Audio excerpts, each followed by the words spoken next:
In this surreal and suspended climate in which we are all immersed in varying degrees, between an unspecified underlying anguish and a slow but progressive evolution of general common sense, let us see the pertaining astrological context to draw its possible causes and traits of resolution. The disruptive and accelerating factor of the pandemic risk can easily be attributed to the recent epochal conjunction between Saturn and Pluto. Their last one in the same sign was in 1518, in full Renaissance climate. This very powerful conjunction between the Lord of Karma, Saturn, and the Lord of Purification, Pluto, was on the 10th of January 2020 in the heliocentric heaven and geocentric on January 12, coinciding with the full moon of Capricorn. Pluto and Saturn convey the rays or causal energies that govern the Chinese nation, where this threat of contagion initially exploded, a perfect test challenge for the instinct of self-preservation that moves our lunar bodies.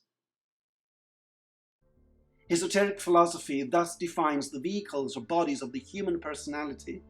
built precisely by the lunar Pitris or lunar fathers, whereas the higher ones of the soul are created by the solar Pitris, namely those vibrations or beings which are responsible for the thought illuminated by love, wisdom, and will to good. Why lunar? According to the esoteric astrology, the moon is the mother of form, receptive and generative, which finally, when it is illuminated by the sun, the soul, manifests the creative will of Vulcan, the heart of the sun, which represents the soul consciousness aspect of the solar system. Going back to Pluto and Saturn, beyond the unlimited range of emotional and mental reactions that flood the network and our unified planetary field, this pandemic phenomenon triggers the necessity to discriminate in handling the urgency in outer activities. This is Saturn, which pertains to the rational planning, and the internal anxieties, Pluto, which concerns the regeneration and liberation from the underworld. As well as it requires resources of creative imagination and intelligence to reinvent and reframe our isolated and common living. The presence this year even of the wise and benevolent Jupiter, second ray of love wisdom, in this sign of the light supernal, Capricorn, expands the motions to crystallization on the one hand, and ascension to the initiatory summit on the other, teaching also through severe lessons to transform individualistic desires into responsible or spiritual love. The triad of the so-called three rays of aspect, first Vulcan Pluto, second Jupiter, and third Saturn, shines in the summit, and great initiatory possibilities open up to the planetary and human consciousness. We are therefore at a fundamental crisis point. That is a point where there are opportunities for a choice of new directions before the wonderful conjunction between Jupiter and Saturn in Aquarius on November 2nd. At a geocentric level, it will be on the 21st of December 2020. This conjunction is the first in Aquarius after their last one in 1404, now decidedly at the turn of and in support of the dawning age of brotherhood and universality. This year is therefore a really ideal year for a planetary new start, and everything seems to prepare the scene in order to present the resolution power of the marriage between Jupiter and Saturn, solar love and light spiraling around the central wheel of Sun Vulcan, our two builder brothers of the solar plan. Their combined cycle traces and sets up the plan of solar consciousness according to the sacred psychogeometries of the 6 and 5-pointed stars, which are formed every 60 years. 60 years, in fact, include 3 conjunctions between Jupiter and Saturn every 20 years approximately,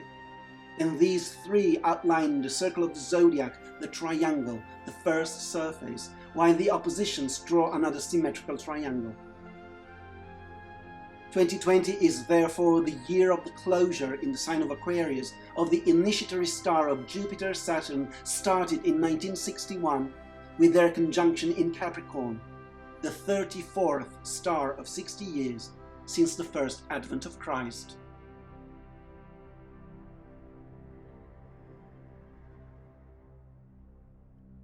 The air element of this conjunction in Aquarius is the substantial quality bearing expansion, and it is new compared to the earth one of Capricorn, Taurus, Virgo of the last 180 years, whose keyword is contact.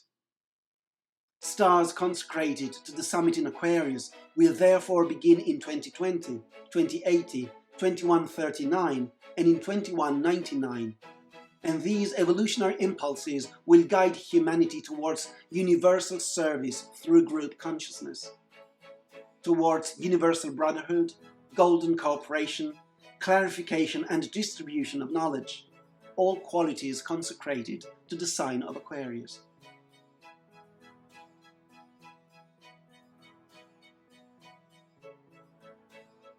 Even Neptune, sixth ray of abstract idealism and devotion, from his kingdom Pisces, second and sixth ray, in deep sextile to the luminaries soaring in Capricorn, instills the redeeming solution of the communion of hearts. In essence, we are one family, for better or for worse, and this scientific truth is the launch site for the return in group consciousness to the Father's home, aligned with the higher will of our planetary logos.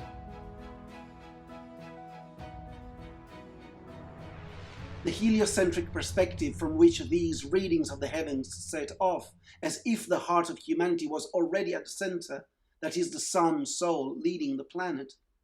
pertains analogically to the world of causes, the abstract mental plane, named higher manas in Sanskrit,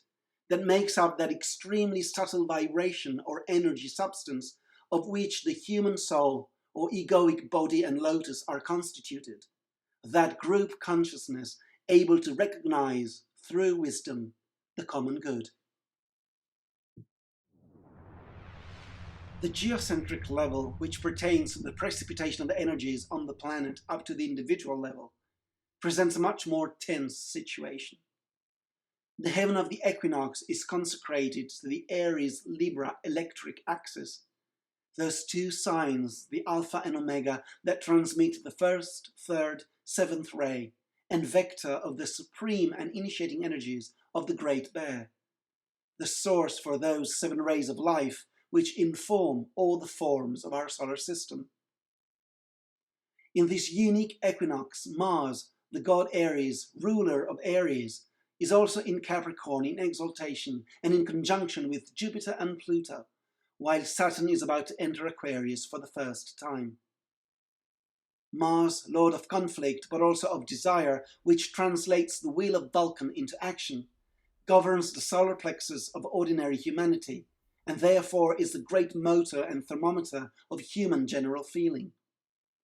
In Capricorn, so powerful and magnified by the conjunctions with the deep or transpersonal luminaries, it exalts the instinct of self-preservation, the crystallization of the form, as well as the ambition to gain power and material acquisitions, and the desire for command. Nevertheless, in this exceptional situation which challenges on a physical and mental level the substantial basis of safety and mobility, vis-à-vis health, economic exchanges, and human connections, the energies of the solar plexus of humanity, Mars, because of the suffering which comes from the prolonged fear and uncertainty that generates by law the repulsion towards the cause of pain, as the Buddha taught with his 4 noble truths, are driven upwards, Pluto, by reaction, to become more and more permanently the fuel of the heart, Jupiter, the center of unity in brotherhood and freedom.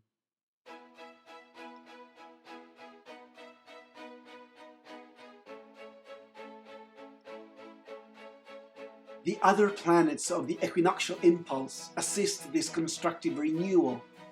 Firstly, Uranus and Venus in Taurus, which reformulate the crystallized forms, square Uranus-Saturn, so that they are harbingers of evolution. of water of life, Venus square to Moon in Aquarius, and of redeeming and unifying light, aspects to Mercury and Neptune in Pisces. It is peculiar indeed that this crisis point of mass consciousness follows the moment of subjective communion attested with the minute of global silence at the beginning of the Impact Week of the new group of World Servers, 21-28 December 2019. Not wanting to limit this relationship with any consideration or opinion, we only observe how the general atmosphere can change in a little time, and how it can be instilled in unusual and unexpected ways and according to the law of tactica adversa, the primary idea of brotherhood of the age of Aquarius, through the ideal of right human relationships, precisely highlighting the price to pay if they are not present yet.